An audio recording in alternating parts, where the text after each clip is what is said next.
चलो शुरू करते हैं।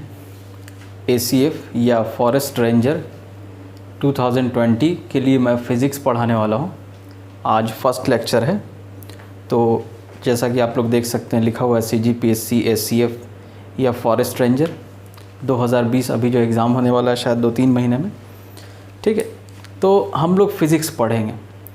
मैं फ़िज़िक्स का पूरा लेक्चर डालूँगा, जितना सिलेबस है मैं सारा सिलेबस पढ़ाऊँगा और 100% गारंटी है अगर तुम लोग अच्छे से पढ़ोगे तो एक भी क्वेश्चन नहीं छूटेगा।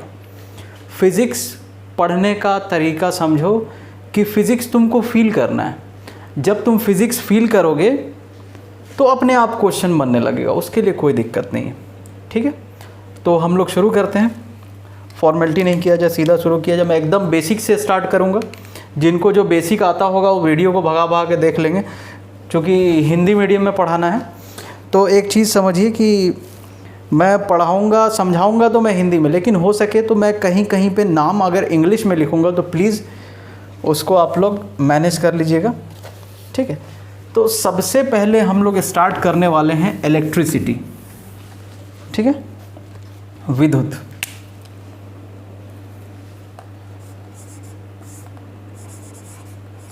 विद्युत अंग्रेजी में क्या बोलेंगे?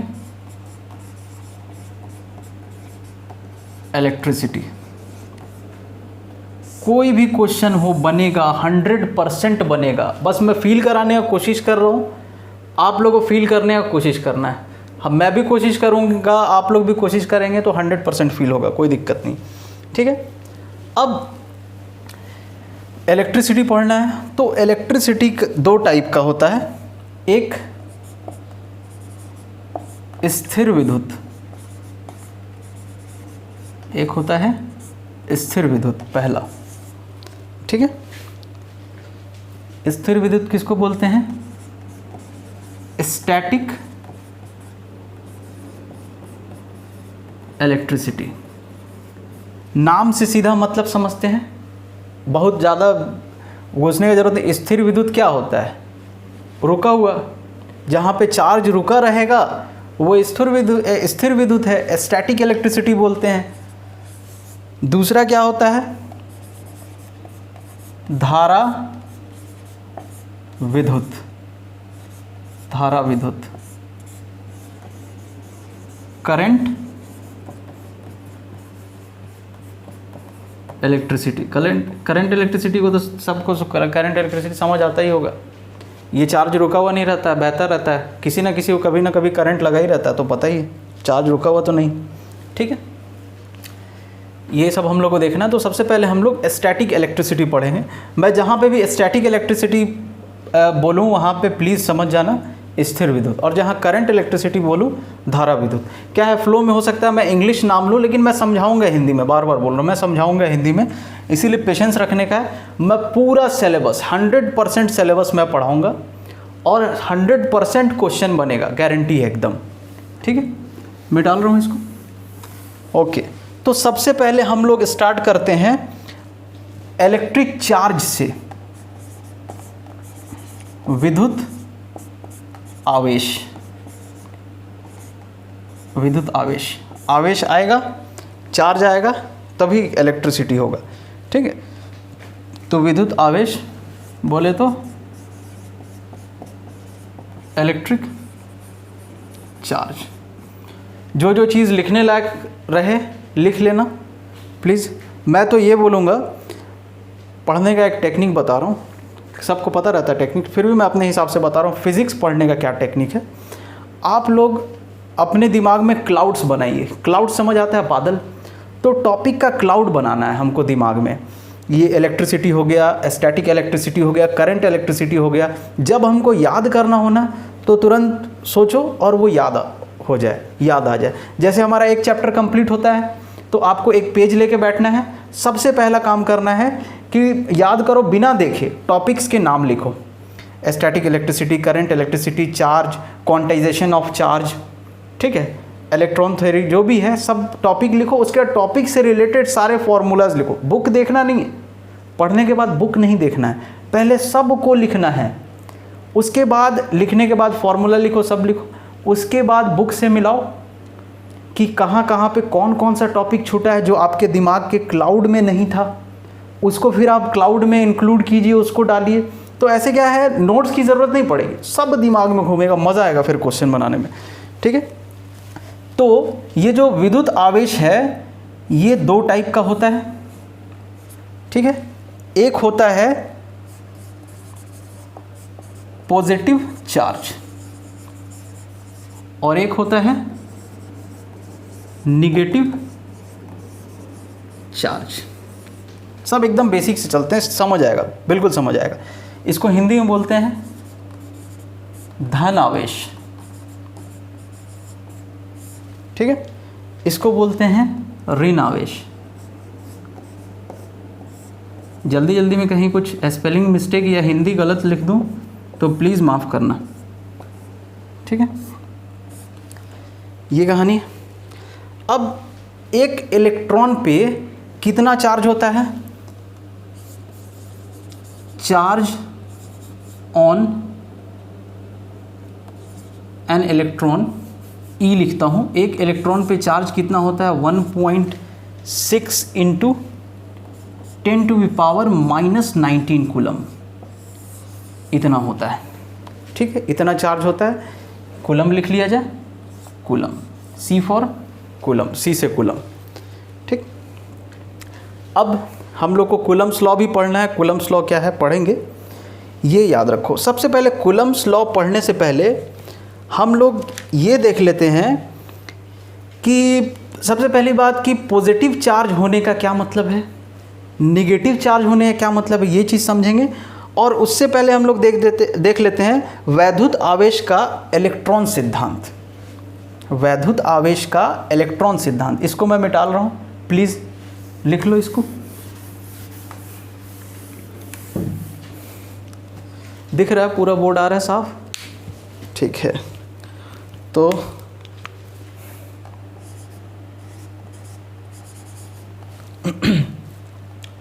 वैद्युत आवेश का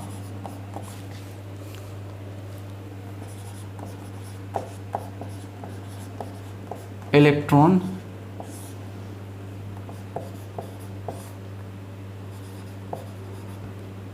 सिद्धांत।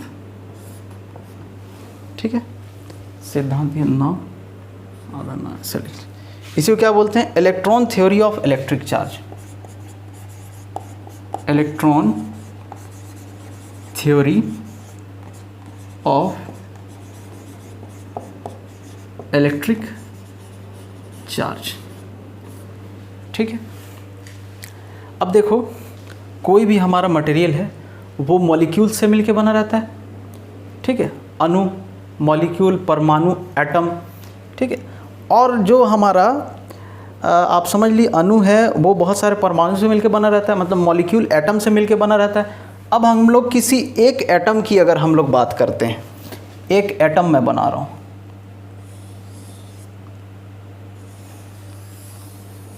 ये समझना पहले ज़रूरी है।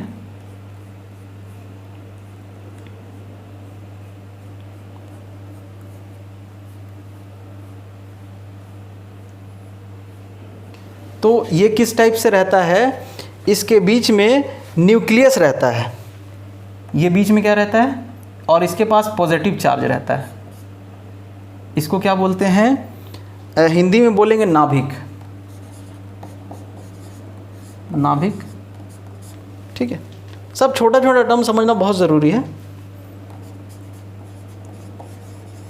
न्यूक्लियस। ठीक है, नाभिक, न्यूक्लियस। और ये इलेक्ट्रॉन इसके चारों तरफ चक्कर लगाता है। इलेक्ट्रॉन क्या करता है? चक्कर लगाता है। तो इलेक्ट्रॉन जिसमें चक्कर लगाता है उसको क्या बोलते हैं हम लोग? ऑर्बिट बोलते हैं इंग्लिश में, और हिंदी में इसको क्या बोलेंगे? ऑर्बिट्स। हिंदी में बोलेंगे कक्षाओं। यहाँ ऑर्बिट है मतलब कक्षा, बहुत सारा ऑर्बिट होगा तो कक्षाओं। ठीक है, तो इलेक्ट्रॉन इसमें घूमता रहता है और बीच में यहाँ पे क्या रहता है? नाभिक में क्या रहता है? प्रोटॉन रहता है। प्रोटॉन रहता है, ठीक है, उसके और न्यूक्लियस रहता है उसमें। अब देखो कि ये प्रोटॉन जो है ये है इलेक्ट्रॉन में निगेटिव चार्ज होता है, ठीक है, -VE मतलब निगेटिव चार्ज, ऋण आवेश, और प्रोटॉन में क्या होता है, पॉजिटिव चार्ज होता है। एकदम बेसिक से चल रहे हैं हम लोग, ठीक है। अब इलेक्ट्रॉन ही क्यों चक्कर लगाता है, क्योंकि इलेक्ट्रॉन हल्का होता है।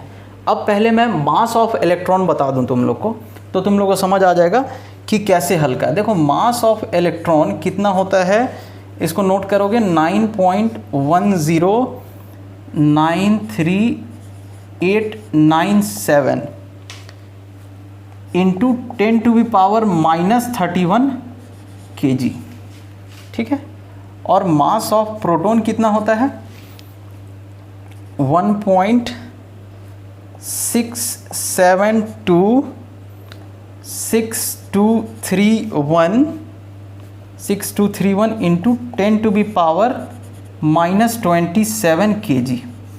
अगर ये डेसिमल वाले पॉइंट सबको, इन सबको, ये वैल्यू को अगर हम इग्नोर कर दें, अगर हम लोग सिर्फ इसके रेस्पेक्ट में अगर बात करें, तो लगभग अंदाजन देखो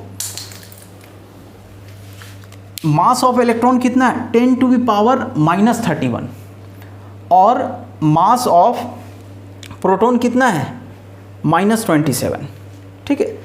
तो भारी कौन है दोनों में, जिसमें पावर कम नेगेटिव है, किस में कम नेगेटिव है, इसमें प्रोटॉन में कम नेगेटिव है, ठीक है। ये -27 है पावर, ये -31 है, समझ रहे हो ना। माइनस मतलब उससे डिवाइड, मतलब अपॉन 10 लिख दो, उस पर 31 0, अपॉन 1 लिख दो 27 0, ठीक है।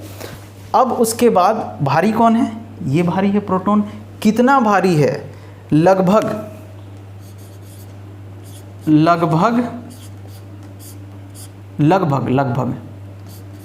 1000 गुना भारी है।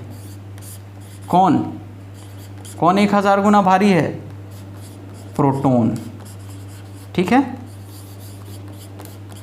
इलेक्ट्रॉन से। दिख रहा है, लगभग 1000 गुना भारी है।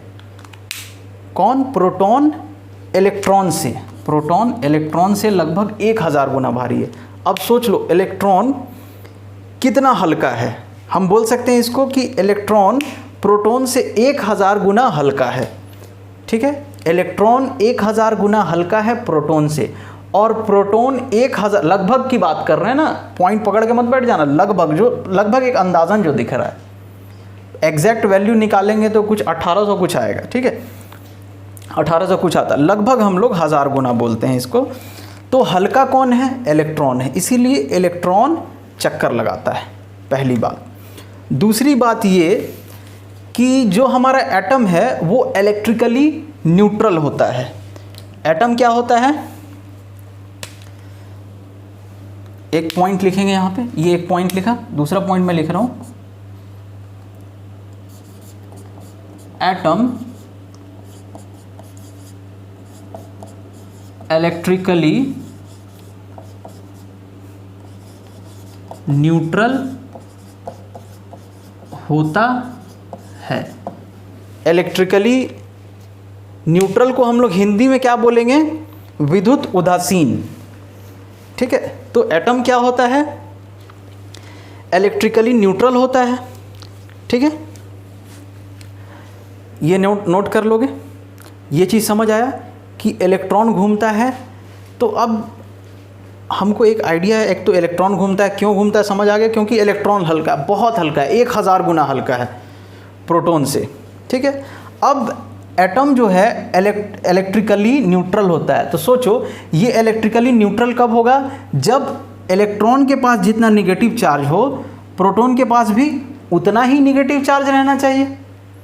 इलेक्ट्रॉन के पास जितना निगेटिव चार्ज है, प्रोटॉन के पास भी उतना ही निगेटिव चार्ज होना चाहिए, तभी हमारा क्या होगा, ये इलेक्ट्रिकली न्यूट्रल होगा। अगर एक समझने के लिए ये समझा जाए, इसके पास -5 है, इलेक्ट्रॉन के पास, ये समझने का नंबर है, -5 है, तो इसके प्रोटॉन के पास क्या होगा +5, तभी तो -5 और +5 क्या हो गया 0 हो गया, मतलब इलेक्ट्रिकली न्यूट्रल हो गया। देखो कोई भी चीज़ अगर अनचार्ज है, ऊपर वाला मैं मिटा रहा हूँ, प्लीज़ जहाँ पे नोट करना हो लगे कुछ नोट करने का, हालांकि नोट करने की ज़रूरत नहीं, समझते जाओ एकदम, कोई दिक्कत नहीं। यही क्या है, वैद्युत आवेश का इलेक्ट्रॉनिक सिद्धांत है, ठीक है। अभी इसमें एक चीज़ और बताऊंगा मैं तुम लोग को, इलेक्ट्रॉन याद रखना, इलेक्ट्रॉन ही मूव करेगा, इलेक्ट्रॉन ही मोशन में रहेगा, और एटम इलेक्ट्रिकली न्यूट्रल होता है, मतलब वैद्युत उदासीन होता है। ये कब होगा, जब इसके पास टोटल चार्ज 0 रहेगा। अब जैसे मेरा ये पेन है, मार्कर है, अब हम लोग मान लेते हैं कि ये मार्कर प्लास्टिक का नहीं है, कुछ भी मेटल है, कंडक्टर है कुछ, और मैंने बोल दिया कि ये अनचार्ज है। मैंने क्या बोला, ये अनचार्ज है। तो अनचार्ज का क्या मतलब है, इसके पास चार्ज नहीं है। सोचिए आप लोग, अनचार्ज का क्या मतलब है, क्या इसके पास चार्ज नहीं है? नहीं, ऐसा नहीं हो सकता है कि इसके पास चार्ज नहीं हो, इसके पास चार्ज है। अगर मान लीजिए इसके पास 1 लाख इलेक्ट्रॉन है तो 1 लाख प्रोटॉन है। अगर इसके पास 1 लाख निगेटिव चार्ज है तो 1 लाख पॉजिटिव चार्ज भी, इसीलिए ये अनचार्ज है या न्यूट्रल है, ठीक है। अनचार्ज या न्यूट्रल बोलने का मतलब ये नहीं होता है इसके पास चार्ज ही नहीं है, ऐसा नहीं है। इसका मतलब ये है इसके पास जितना निगेटिव चार्ज है उतना ही पॉजिटिव चार्ज है, तो उसको बोलते हैं अनचार्ज, ठीक है।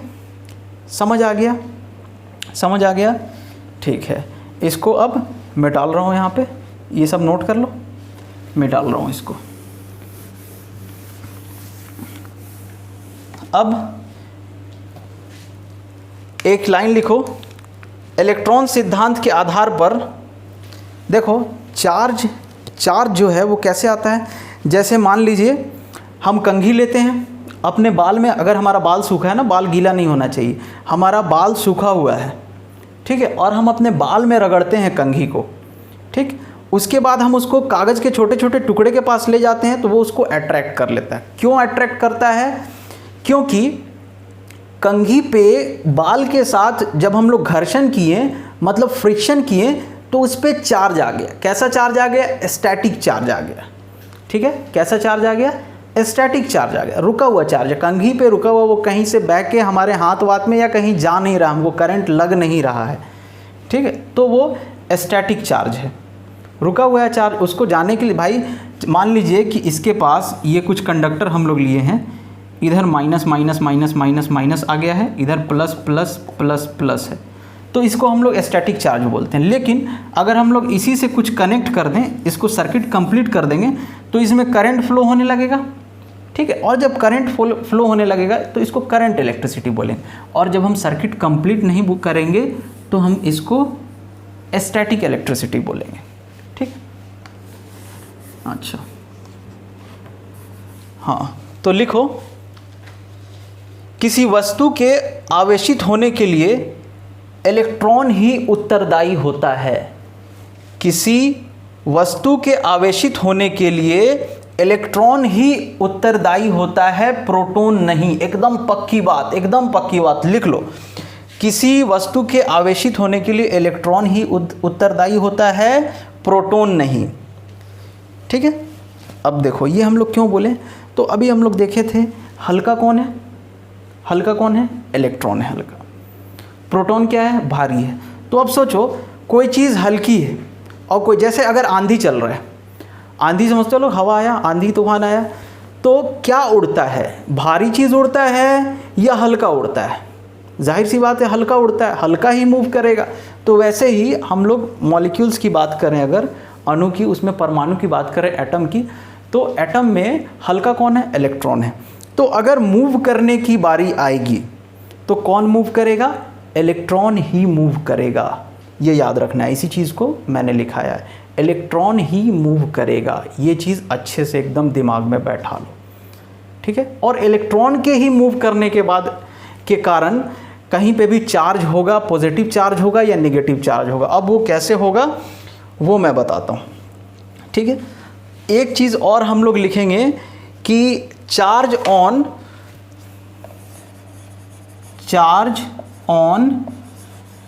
इलेक्ट्रॉन, इलेक्ट्रॉन पर चार्ज कितना होता है, अभी हम लोग लिखे थे पीछे 1.6 इंटू 10⁻⁻19 कूलम, 1.6 इंटू 10⁻⁻19 कूलम। और चूंकि ये इलेक्ट्रॉन है, इस पे नेगेटिव चार्ज होता है तो यहाँ माइनस लगा देंगे, ठीक है। अब चार्ज ऑन प्रोटॉन,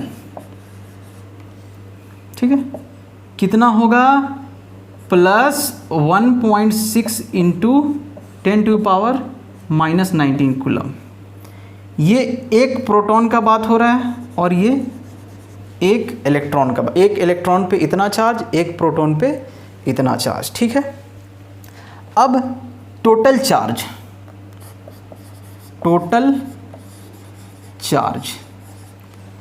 बोले तो, हिंदी में बोले तो कुल आवेश, ठीक है।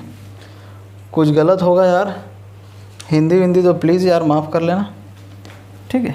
कुल आवेश कितना हो जाएगा, बहुत टाइम हो गया ना हिंदी लिखे, ठीक है। तो नंबर ऑफ इलेक्ट्रॉन्स या और प्रोटॉन्स, या तो नंबर ऑफ इलेक्ट्रॉन या प्रोटॉन, इलेक्ट्रॉन की बात करेंगे तो इलेक्ट्रॉन, प्रोटॉन की बात करेंगे तो प्रोटॉन। तो नंबर ऑफ इलेक्ट्रॉन्स या proton into charge on one electron, और मतलब या प्रोटॉन, ऐसे ही निकलना चाहिए भाई। अगर बोला कि किसी के पास 100 इलेक्ट्रॉन है, अगर किसी कंडक्टर, ये कंडक्टर के पास अगर 100 इलेक्ट्रॉन है तो नंबर ऑफ इलेक्ट्रॉन कितना है, 100, और एक इलेक्ट्रॉन पे कितना चार्ज होता है, इतना, -1.6 इंटू 10⁻⁻19 कूलम, मल्टीप्लाई कर देंगे, समझ आया। तो यहाँ पे टोटल चार्ज Q बराबर हम लोग क्या लिखेंगे, ±NE, ±NE, प्लस माइनस, देखो अगर इलेक्ट्रॉन हो तो भी चार्ज E होगा, और E की वैल्यू क्या है, ये है, ये E की वैल्यू है, ये E की वैल्यू है। इलेक्ट्रॉन और प्रोटॉन दोनों पे सेम चार्ज होता है E, जिसकी वैल्यू 1.6 इंटू 10⁻⁻19, लेकिन इक्वल होता है दोनों पे चार्ज, लेकिन अपोजिट होता है, मतलब इलेक्ट्रॉन पे नेगेटिव तो प्रोटॉन पे positive. Q is equals to +-NE, Q is equals to +-NE, जहाँ N क्या है, नंबर ऑफ इलेक्ट्रॉन्स अगर इलेक्ट्रॉन्स की बात कर रहे हैं, नंबर ऑफ प्रोटॉन्स अगर प्रोटॉन की बात कर रहे हैं, और E की वैल्यू क्या है, 1.6 इंटू 10⁻⁻19 कूलम। E बराबर वेयर N लिख लो, N क्या हो सकता है, 0 1 2 3 4 5, 1 2 3 4 5, 1 2 3 4 5, इन्फिनिटी तक कितना भी हो सकता है। और E बराबर क्या है, 1.6 इंटू 10⁻⁻19 कूलम आ रहा है ये। हाँ, ये सब थोड़ा सा बेसिक चल रहा है, बकवास है, लेकिन ज़रूरी है, बेसिक से पढ़ाना है तो पढ़ाना है, बेसिक से सब समझ आना चाहिए, ठीक है। हम लोग को जब भी चार्ज निकालना है तो भाई इलेक्ट्रॉन या प्रोटॉन के ही बारे में बात करना है, और दोनों पे चार्ज सेम होता है, बस अपोजिट होता है। तो अब बस हम जैसे हमको मान लीजिए कि एक चॉकलेट का प्राइस पता है, हमको 100 चॉकलेट का प्राइस निकालना है, तो 100 से एक चॉकलेट के प्राइस में हम मल्टीप्लाई कर देंगे, वही हम कर रहे हैं। अगर यहाँ नंबर ऑफ़ इलेक्ट्रॉन्स 100 है तो उसका मल्टीप्लाई हम लोग किस में कर देंगे, चार्ज ऑन वन इलेक्ट्रॉन या प्रोटॉन, दोनों पे सेम चार्ज होता है, ठीक है। इसको भी लिख लेंगे, चार्ज +-NE लिख लिए, ठीक है। अब नोट करेंगे, फ्रिक्शन के कारण चार्ज आता है, इससे रिलेटेड अभी मैं एक इंटरेस्टिंग चीज़ बताऊंगा, ठीक है। अब देखो, लिखो n इलेक्ट्रॉनों की कमी हो अगर यदि लिखो n इलेक्ट्रॉनों की कमी हो तो उस पर Ne परिणाम का धन आवेश होगा। अगर n इलेक्ट्रॉन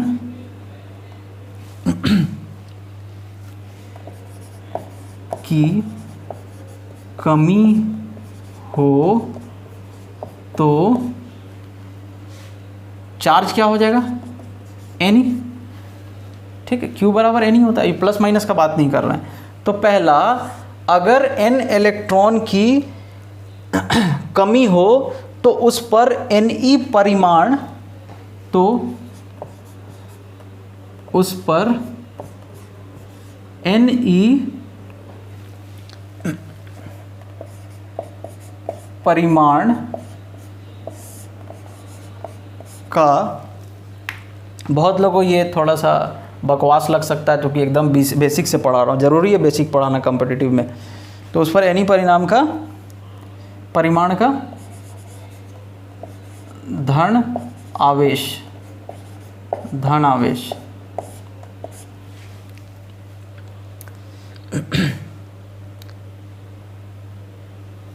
आवेश होगा।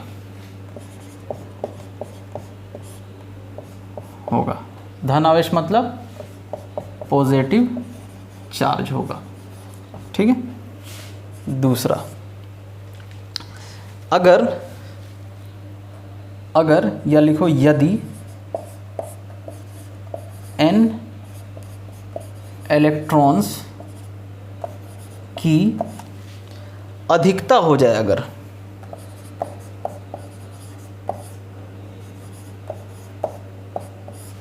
अगर n इलेक्ट्रॉन की अधिकता है तो उस पर टोटल चार्ज क्या होगा? Ne। तो ऐसा लिखते हैं, उस पर Ne परिमाण का ऋण आवेश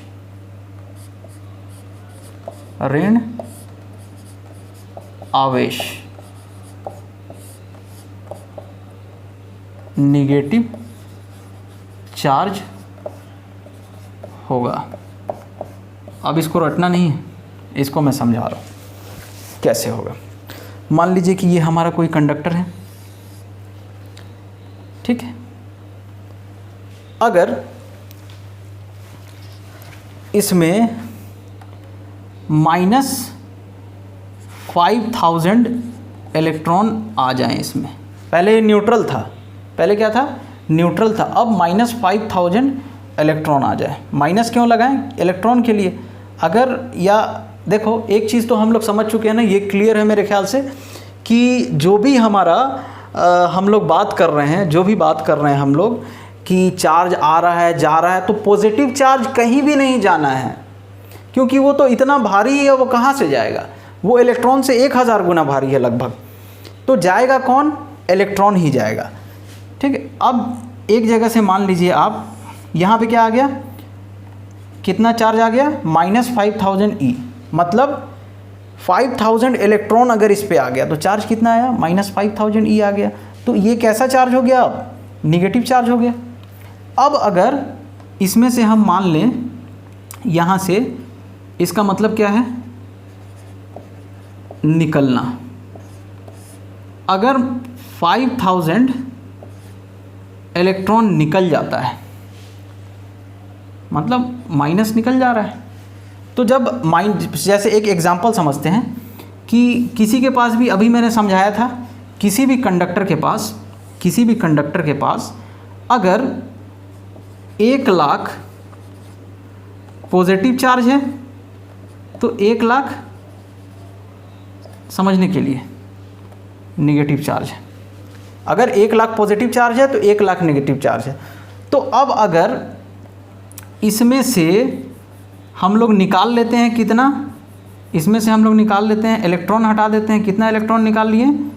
तो 5000 इलेक्ट्रॉन निकाल लिए।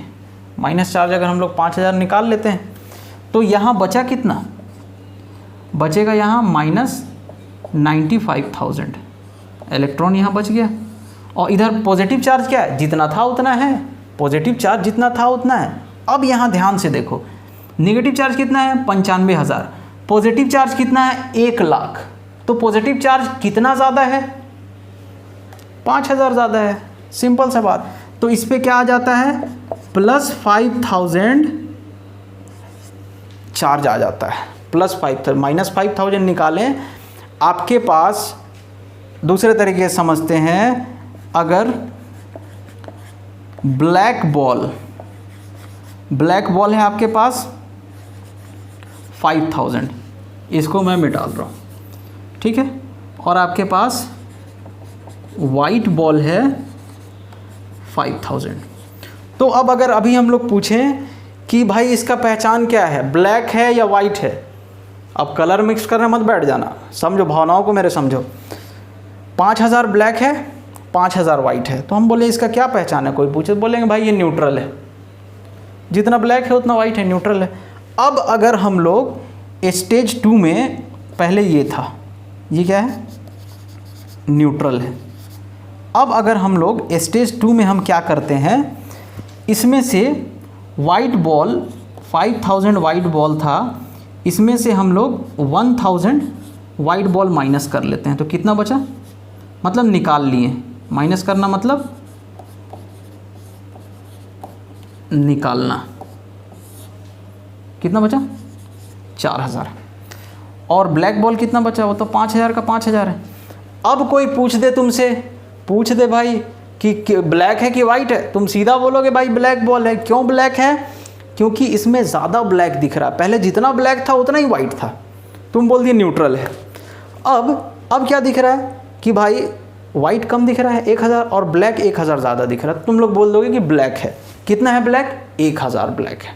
वैसे ही हम लोग चार्ज में बात करते हैं, जब हम लोग निगेटिव चार्ज निकाल लिए, ठीक है, जब हम लोग निगेटिव चार्ज 5,000 निगेटिव चार्ज निकाल लिए, पहले न्यूट्रल था, अब 5,000 निगेटिव चार्ज निकालने के बाद 5,000 पॉजिटिव चार्ज आ गया। क्यों पॉजिटिव चार्ज हो गया, आ गया क्योंकि 5,000 निगेटिव का कम ही हो गया। पहले दोनों बैलेंस था, ये पॉजिटिव ये निगेटिव, ठीक है। तो अब हम लोग अगर निगेटिव निकाल लें, निगेटिव को कम कर दें, तो कौन ज़्यादा है, ये दिख रहा है, ये वाला पॉजिटिव ज़्यादा है।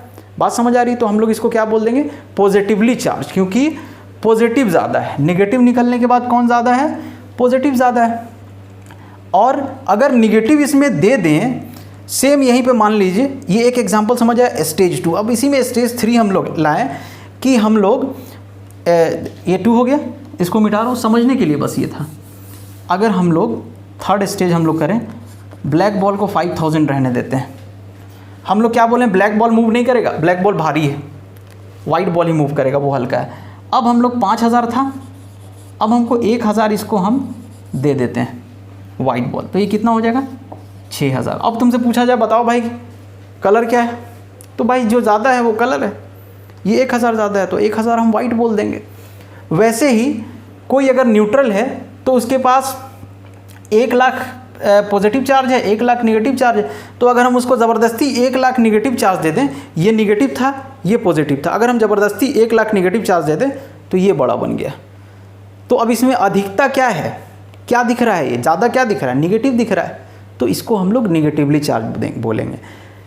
पॉजिटिव कहीं से भी मूव नहीं हो रहा है, बिना पॉजिटिव मूव हुए पॉजिटिव मूव नहीं हो सकता है, पॉजिटिव मूव नहीं होगा, ऐसा हम बोलेंगे। क्यों बोलेंगे, क्योंकि पॉजिटिव लगभग 1,000 गुना भारी है प्रोटॉन, और इलेक्ट्रॉन जो है 1,000 गुना हल्का है, तो भाई जो हल्का है वही मूव करेगा, ठीक है। तो अगर हम इसमें से, ये हाथ मेरा नेगेटिव के लिए है, ये मान लीजिए नेगेटिव है और ये पॉजिटिव है, दिख रहा है, ये पॉजिटिव ये नेगेटिव। अगर हम इसको ये यहाँ लेवल रखते हैं, अगर हम इसको और नेगेटिव दे दें तो ये इसका लेवल ऊपर हो गया, तो हम लोग क्या बोलेंगे, ज़्यादा कौन दिख रहा है, ज़्यादा ऊपर कौन है, नेगेटिव, तो हम बोलेंगे नेगेटिवली चार्ज है, ठीक। नेगेटिवली चार्ज किए नेगेटिव देके, सिंपल है। अब तुम लोग बोलोगे कि पॉजिटिवली चार्ज करेंगे पॉजिटिव देके, बोलेंगे नहीं हम पॉजिटिव नहीं दे सकते हैं। तो अब पॉजिटिव तो बढ़ाना है, तो हम लोग क्या करेंगे, हम लोग देखो, हम लोग सबको ही जानते हैं कि जीतने का 2 तरीका होता है, या तो आप ऊपर चले जाइए, बड़ा बनने का या जीतने का 2 तरीका होता है, या तो आप ऊपर चले जाइए या दूसरा वाला नीचे चले जाए। ठीक है। तो इस केस में क्या हो रहा है, ये पॉजिटिव तो नहीं बढ़ सकता है, ये ऊपर नहीं जा सकता है, तो हम लोग क्या करेंगे, निगेटिव को नीचे कर देंगे। तो जैसे निगेटिव नीचे हुआ तो कौन ज़्यादा है, ये पॉजिटिव, तो पॉजिटिवली चार्ज हो गया। निगेटिव अगर हम लोग डाल देते हैं, निगेटिव अगर हम लोग बढ़ा दिए तो निगेटिवली चार्ज हो जाएगा। निगेटिव अगर उसमें से हम लोग निकाल लिए तो जितना निगेटिव निकालेंगे उतना पॉजिटिव चार्ज हो जाएगा। समझ आ गया। पॉजिटिव को हम बढ़ा घटा नहीं सकते हैं डायरेक्टली, हम लोग निगेटिव के रेस्पेक्ट में करेंगे, मतलब हम लोग निगेटिव को ही बढ़ाएंगे या घटाएंगे। अगर हम लोग निगेटिव को बढ़ाएंगे तो निगेटिवली चार्ज होगा, और अगर हम लोग निगेटिव को कम कर देंगे तो पॉजिटिव अपने आप बढ़ गया, पॉजिटिवली चार्ज हो गया। ठीक है। अब स्टैटिक इलेक्ट्रिसिटी से, जैसे फ्रिक्शन से होता है ना इलेक्ट्रिसिटी, तो अब इससे मैं एक एग्जांपल डिस्कस करना चाहता हूँ। जैसे एरोप्लेन का जो व्हील होता है, चक्का होता है एरोप्लेन का, तो एरोप्लेन के चक्के को हम लोग कंडक्टिंग बनाते हैं। एरोप्लेन का जो चक्का है उसको हम लोग कंडक्टिंग बनाते हैं। क्यों कंडक्टिंग बनाते हैं, क्योंकि एरोप्लेन जब पहले डायरेक्ट तो हवा में नहीं उड़ने लगता है ना, पहले तो ज़मीन पे चलता है और उसका चक्का रोड पे घिसता है और काफ़ी स्पीड में चलता है, उसके बाद उड़ता है। तो जब चक्का रोड में घिसेगा तो फ्रिक्शन होगा, और जब फ्रिक्शन होगा तो चक्के पे क्या आएगा, स्टैटिक चार्ज आएगा, मतलब चार्ज वहाँ जमने लगेगा, चार्ज जमा होने लगा। और जब चार्ज जमा होकर रुक जाता है तो उसको हम लोग क्या बोलते हैं, स्टैटिक चार्ज बोलते हैं। अब चार्ज तो रुक गया है। अगर हम लोग अपने टायर को कंडक्टिंग नहीं बनाएंगे, कंडक्टिंग मतलब जो इलेक्ट्रिसिटी कंडक्ट करे, जो इलेक्ट्रिसिटी को फ्लो होने दे, तो क्या होगा कि चार्ज जमते जमते जमते जमते एक टाइम ऐसा आएगा कि उसमें से चिंगारी निकलेगा, आग लग सकता है, ठीक है, स्पार्क होगा। इसीलिए हम लोग उसको कंडक्टिंग बनाते हैं, ताकि अगर ये चक्का है, ये सपोज हमारा चक्का घूम रहा है, तो अगर इस पर चार्ज आए तो अगर ये टायर कंडक्टिंग रहेगा तो वो चार्ज को ट्रांसफ़र करके दूसरे जगह पहुंचा देगा। वैसे ही हम लोग देखते हैं इनफ्लेमेबल जो भी लिक्विड लेके, फ्लूइड लेके जाता है ट्रक, जैसे जिसमें पेट्रोल जाता है, आप लोग देखिएगा उसके टायर में, पीछे में टायर में यहाँ से पतला पतला मेटल का पत्ती टाइप का लटकता रहता है ऐसा टायर की तरफ। क्यों? क्योंकि अब उस टायर को तो हम उतना महंगा नहीं बना सकते, ट्रक के टायर को, तो वो भी फ्रिक्शन हो रहा है, तो उसमें भी स्टैटिक इलेक्ट्रिसिटी आ रहा है, चार्ज जम रहा है, तो वो चार्ज, वो जो मेटल यहाँ कंडक्टिंग लटका है ना यहाँ पे, उसके थ्रू ट्रांसफ़र हो जाएगा। तो चिंगारी विंगारी नहीं होगा, स्पार्क नहीं होगा, क्योंकि अगर चिंगारी होगा तो फिर आग लग सकता है। ठीक है। अब जो हम लोग देखे थे Q बराबर चार्ज बराबर प्लस माइनस NE। अब आता है क्वांटाइजेशन ऑफ चार्ज। हिंदी में क्या बोलेंगे इसको, वैद्युत आवेश का क्वांटीकरण। वैद्युत आवेश का क्वांटीकरण। क्वांटीकरण इसको इंग्लिश में क्या बोलेंगे, quantization. Quantization of electric charge. ठीक है।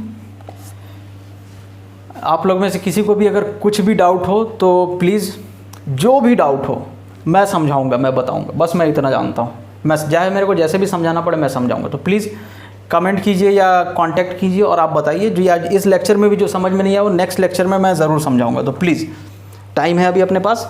Quantization of electric charge.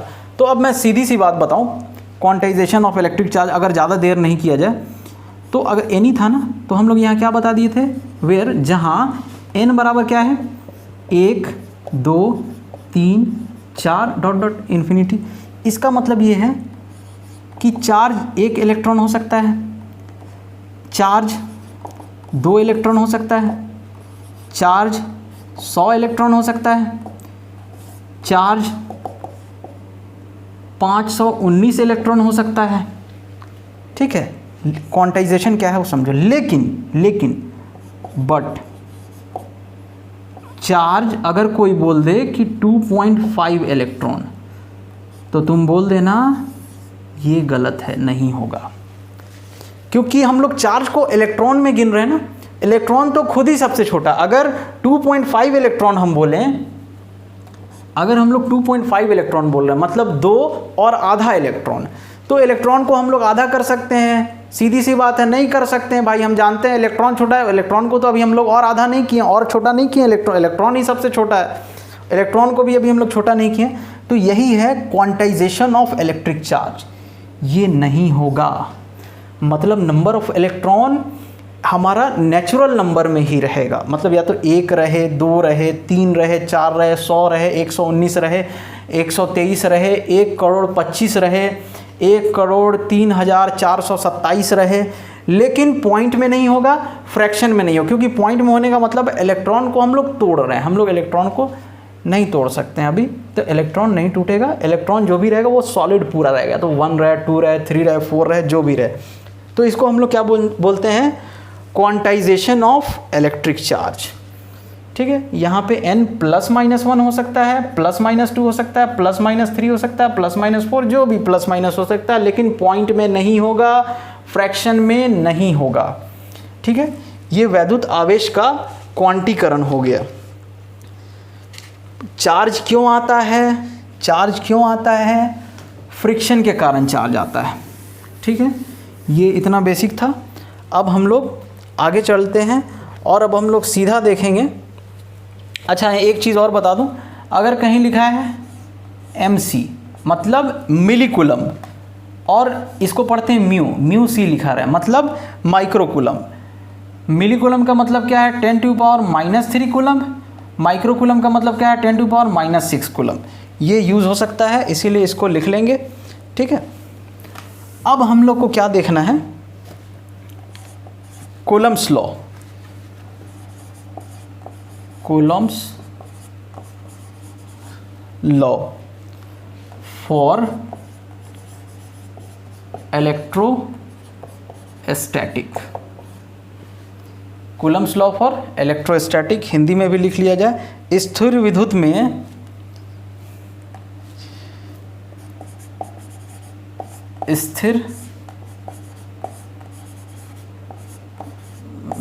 में कूलम का नियम, कूलम का नियम। तो अब कूलम का नियम हम लोग को देना है। तो मान लीजिए ये 2 चार्ज हैं, इन चार्ज के बीच हम सेंटर से सेंटर डिस्टेंस लेते हैं। ये चार्ज Q1 है, ये चार्ज Q2 है। तो सेंटर से सेंटर का डिस्टेंस कितना है? R है मान लेते हैं। ठीक, ये कहाँ से आ रहा है पहले मैं उसको बता देता हूँ। ग्रेविटेशनल फोर्स हम लोग पढ़े हैं, M1 9th में आई थिंक, M2 2 मास है, इन दोनों के बीच का डिस्टेंस R है मान लीजिए। तो ग्रेविटेशनल फोर्स जो है वो डायरेक्टली प्रोपोर्शनल होता है दोनों मास के प्रोडक्ट के, M1 M2, पहली चीज़। दूसरी कि जो इनके बीच का फोर्स है वो डायरेक्ट इन्वर्सली प्रोपोर्शनल होता है उनके बीच के डिस्टेंस के स्क्वायर के। डायरेक्टली प्रोपोर्शनल मतलब समानुपाती, इन्वर्सली प्रोपोर्शनल मतलब व्युत्क्रमानुपाती। अब हम लोग यहाँ क्या लिखते हैं? फ्रॉम 1 and 2, इन दोनों को मिला के हम लोग क्या लिखेंगे? F proportional M1 M2 by R²। तो ये ग्रेविटेशन वाला जो था कूलम ने इसी को यहाँ पे लगा दिया है, मास को चार्ज ने रिप्लेस कर दिया और डिस्टेंस का डिस्टेंस रहेगा। ठीक है, यही आया है वहाँ पे। तो डायरेक्ट मैं कूलम का फॉर्मूला नहीं लिखूँगा, मैं पूरा फील कराऊँगा कहाँ से आया पहला। अच्छा, एक चीज़ और हम लोगों ने डिस्कस नहीं किया कि हम लोगों ने देखा कि पॉजिटिव और पॉजिटिव चार्ज एक दूसरे को क्या करता है? रिपेल करता है। ठीक है, निगेटिव और निगेटिव चार्ज मतलब प्रतिकर्षण होता है। पॉजिटिव एक दूसरे को दूर भगाएगा, निगेटिव एक दूसरे को दूर भगाएगा, मतलब प्रतिकर्षण होगा। और अपोजिट चार्ज है अगर प्लस माइनस, तो इनमें क्या होता है? आकर्षण होगा। आकर्षण बोले तो अट्रैक्शन, ये तो इतना पता ही होगा, ये नहीं बताया था मैंने, अभी याद आया मेरे को। कितना टाइम हो गया है? ज़्यादा लंबा हो गया, 44 मिनट्स। ओके, तो यहाँ देखो हम लोगों ने देखा कि सबसे पहला इन दोनों के बीच का जो फोर्स है, जो बल है, वो किस पे डिपेंड करता है? दोनों चार्ज के प्रोडक्ट, मतलब दोनों चार्ज के गुना पे। और दूसरा फोर्स जो है वो इस पे डिपेंड करता है कि उनके बीच का डिस्टेंस क्या है, तो डिस्टेंस के स्क्वायर पे। मतलब ये कॉमन सेंस की बात है। ये कैसे लिया कि अगर दो चार्ज अगर जैसे पास लाते जाओगे तो फोर्स क्या होगा? मजबूत होगा, और दूर करते जाओगे तो फोर्स क्या होगा? कमज़ोर होगा। ठीक है, तो अब हम लोग यहाँ क्या लिखेंगे? From 1 and 2 F is proportional to Q1 Q2 by r square. या हम लोग इसी को क्या लिखेंगे? अब प्रोपोर्शनल का साइन हटाएंगे, समानुपाती का, तो एक कांस्टेंट देना रहेगा। तो हम लोग क्या लिख दिए? F is equals to constant हम लोग ले लिए K Q1 Q2 by r square. ठीक है, इसको मैं डाल रहा हूँ, प्लीज़ लिख लो। अब देखो, अब यहाँ पे जो हमारा आ गया F is equals to K Q1 Q2 by r square. तो ये जो K है हमारा, ये क्या है? कांस्टेंट है। K क्या है?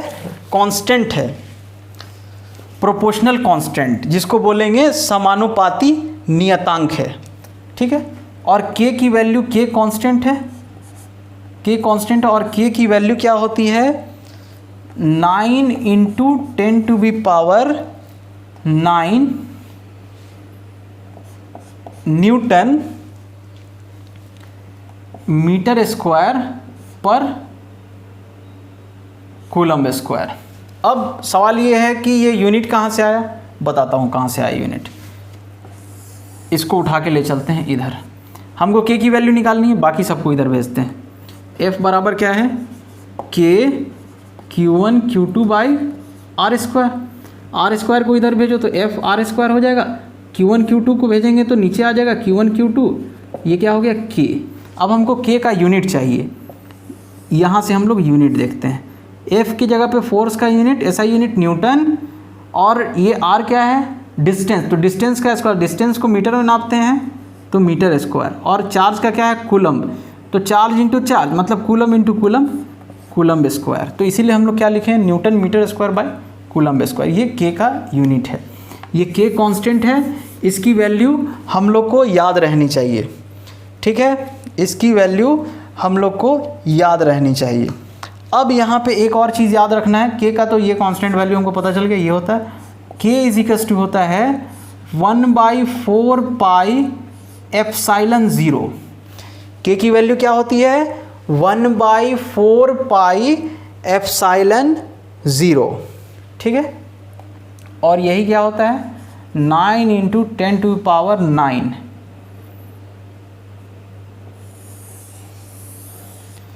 इसको में डाल देते हैं 9 इंटू 10 टू पावर 9, ये यूनिट जो यूनिट होता है। अब यहाँ पे देखो एप्सिलॉन 0 जो है, इसको हम लोग बोलते हैं परमिटिविटी। क्या बोलते हैं? परमिटिविटी अंग्रेजी में। ठीक है, और हिंदी में क्या बोलते हैं? विद्युतशीलता। विद्युतशीलता।